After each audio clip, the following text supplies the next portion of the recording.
this evening, Dr. Paul Rega, University of Toledo Medical Center, talking H1N1. You had a drive-up clinic, which was rare for the university this weekend, and you had huge crowds with it. Yes. What did you learn from that clinic with so many people? Well, the thing is that the drive-thru was not really something that is commonplace, even around the country.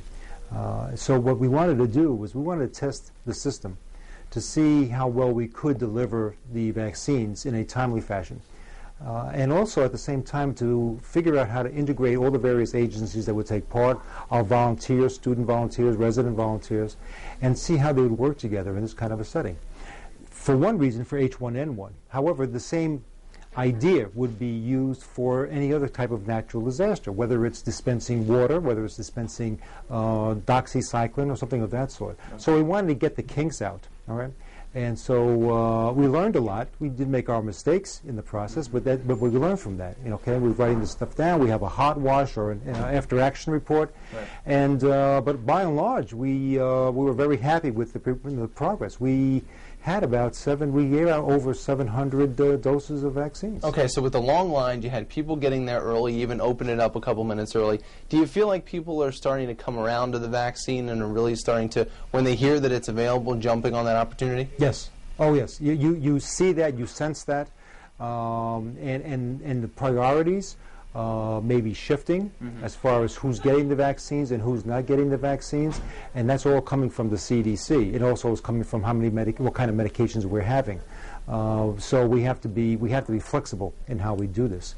But that information is getting out, and people really have to, before they go to a venue to find out about getting the vaccine, they should find out if they fit into that category. Okay, and speaking of some of the numbers of cases of H1N1 you were telling me are down slightly.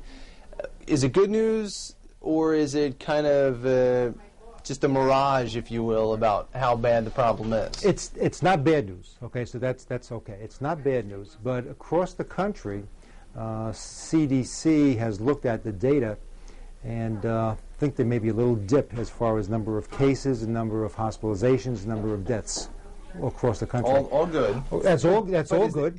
Do you feel like that's a true reading of where we're sitting? We don't know that. Historically, when you have a pandemic like they had in 1918, it came in 2 or 3 waves. All right, you had a wave, it went quiescent, or went down back to a slow simmer, and then it came back up again, and it was even more deleterious, okay, or harmful to the public.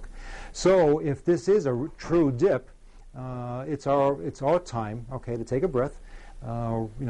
Keep on instructing our populations to still take all those measures, not to be complacent still.